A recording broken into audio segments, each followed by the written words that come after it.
What's up, everybody? It's me, E-Man. Listen, if you have been watching From, then you know that this show is chock full of mystery. And there are so many wild and crazy things going on that if you're like me, all you can hope for is to get some answers. So after rewatching both seasons, I've collected what I believe are the top 10 unresolved questions from season 1. So just as a heads up, consider this your spoiler alert if you have not watched season 1. You have been warned, okay? Now, if you're interested, I'll also have another video with the top 10 unanswered questions for season 2. So make sure that you're subscribed and following so you don't miss that. Now, before we begin, let me tell you right now one big question that we will not be talking about today.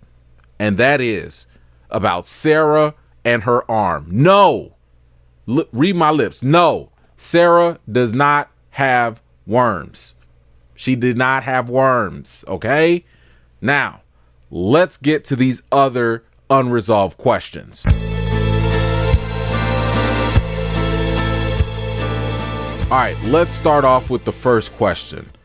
What do these monsters do with people's organs? After that shocking intro to the series, we saw our first casualty with the bodily remains of the little girl and her mother. The most noticeable thing was that they were missing their internal organs.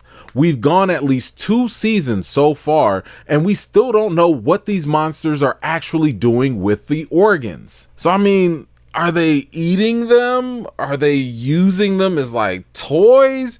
Could they be used for some sort of magic ritual? What do you think? All right, next question.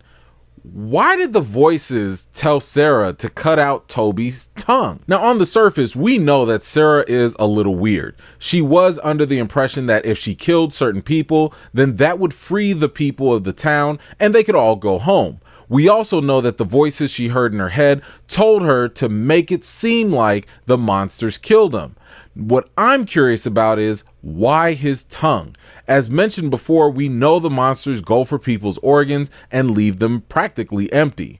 But I'm curious as to why the voices and or the monsters are interested in people's tongues. Let's think back to episode 7 during the Colony House Massacre. Remember Dum Dum Kevin? Yeah, the monster took his tongue out and they seem fascinated with Trudy's mouth as well. So you tell me, do you think that there's some sort of significant importance or, I don't know, anything relevant with this oral fixation? Okay, next up, let's talk about the boy in white. Why exactly does he need to be so secretive? When we first see him interacting with Ethan at the end of episode 1, he shushes him as if he wanted Ethan not to reveal that he can see him. What's more curious is that we later find out that Victor has been friends with the boy in white as well, but the boy in white had decided to stop talking to Victor for a long time. So I guess the question is kind of like, you know, if the boy in white is presumably good, let's say he's good, let's say he's trying to have, he's trying to help everyone escape, then why does he want to keep things under wraps? Like, it's just not really adding up for me right there. But next up, we got to talk about Jade. One thing we know about Jade is that Jade is going to see some weird things from time to time, if not every time. Now, out of all of his hallucinations, there was one that was kind of curious to me, and that was when he went into the cellar in episode 3, and we saw the guy trapped under the boulder. Now, sure, we know that the blood symbol has something devious behind it, but I'm more so curious about how the guy under the boulder has anything to do with this. So, was this boulder guy, was he someone who randomly went through a faraway tree and maybe he just got pinned and died? Or could this person represent some bigger piece of the story that we just have yet to see? Real quick, I wanted to say thank you very, very much for all of you that are watching and making it this far. If you don't mind, please hit the subscribe button for me. You're probably just like me where you watch a whole bunch of videos on YouTube and you're not really subscribed. So if you could just take a quick moment, just hit the little subscribe button. It would really do a lot for this channel and I'd really, really appreciate it. Thank you so much. All right, let's get back to it. All right, so another unresolved question that I have is, what's the deal with the radio? I mean, we were told that the radio just randomly plays at times and randomly turns on with no real rhyme or reason. And I'm starting to believe that there's something more to this radio that plays, and I don't think it's all that random. We did see at the end of episode 5 that the radio just so happened to play a specific song that Boyd took to be as a sign. What is it? I just got my sign. So now I'm wondering if the radio's timing of when it plays and the specific song selection and probably even the lyrics of the song, maybe all that could be an extension of this place or this environment. Maybe this town or this entity uses the radio as a form of communication, kind of like how Bumblebee uses radios to talk in the Transformer movies. I don't know. What do you think about the radio situation? Okay, so next up we have another question, which is, what's going on with these dogs? We've seen these dogs show up a couple of times. So in the intro of the show, there's drawings of the dog. Then around in episode 4, we do see a dog again in Victor's flashback. We also learn that this dog has been around whenever Boyd was lost in the woods. Now, again, in episode 4, we see 2 dogs show up. And for some odd reason, it looked like they were barking at each other before Victor scared them away. So are these dogs good? Are they evil? Could they be both? I mean, I want to believe that at least one of the dogs is good because it always seems to be around to help Boyd out. Anyway, what's your theory on the dogs in From? Okay, so next up, another unresolved question here is one of the biggest mysteries in the town, which is, how is it that they are able to get electricity and where is it coming from? We see in episode 6 that Jim questions how there are no wires, and later we see Tabitha, she starts digging around to find out where the cables lead. Of course, at the end of the season, we find out that the cables lead to nowhere, but this only furthers the question of how does the town get electricity? So the whole electricity issue is, I think, only building up the mystery behind this whole town. I don't really know of any other solutions or answers as to what's going on with that. So if you have any theories, please feel free to let me know in the comments down below. Okay, now I know people were thinking about this as well, but let's talk about the monsters. How do the monsters know things? Obviously, a big draw for this show is the monsters that come out at night. I think it's safe to say that the Colony House Massacre was probably the best episode of season 1. One thing that really caught my attention, though, was what the monsters said to Trudy before they unalived her. Hi, Trudy.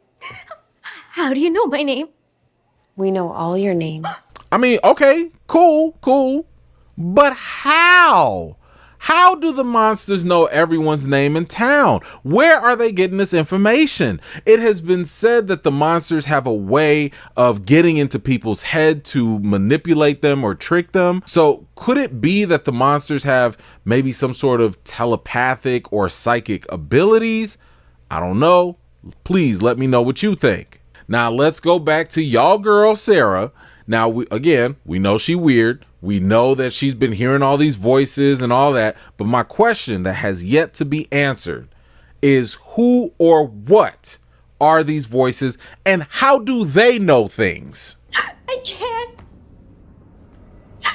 can't do anymore. In episode 6, after Father Khatri was interrogating Sarah, the voices in her head made her draw an image that only Khatri would recognize. We found out that these voices were able to know about the items that he secretly buried when he first arrived in town. So how did these voices know about that?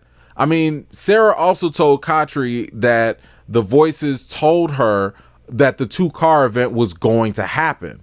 So I don't know. Hopefully we get some answers soon about who or what is actually talking to Sarah. All right, then we get to the biggest question of this season, and that comes in the final episode.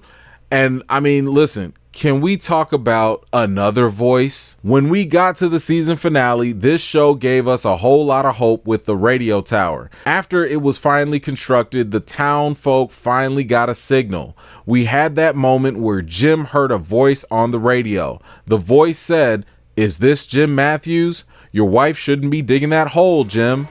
Who is this? Your wife shouldn't be digging that hole, Jim. Now, once again, the obvious question here is who or what was at the end of that radio? Is it the monsters? Could it be another entity?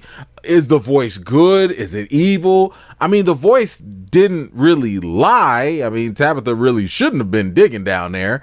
But I guess we're going to have to keep on waiting to find out who or what the voice on this radio could be. Now, I know I told you guys that I was going to give you the top 10 unresolved questions, but what the heck? Let's do a bonus question because it's not like this show runs out of questions that are unresolved. So I do have another bonus question for you here. And look, oftentimes this show will introduce things and kind of leave it hanging, right? One of the biggest signs is when a character starts talking about something and they never follow up or they get interrupted. And one thing that kind of caught my eye and kind of made me wonder was back in episode 8. And the question was, what was Abby talking about? We saw Abby staring off into the distance and she said that she was reminded of a dream. What exactly was her dream? I was just thinking about this dream I had when I was a little girl.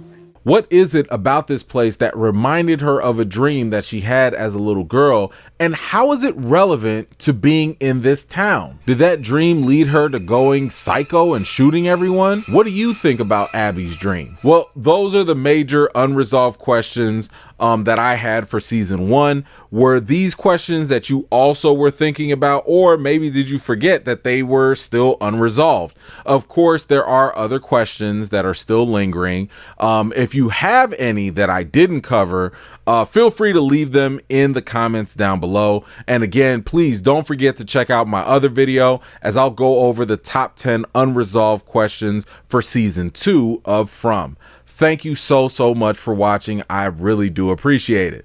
If you're new here and you like what you see, don't forget to like this video, subscribe, and don't forget to hit that bell so you don't miss out the next time I drop a video.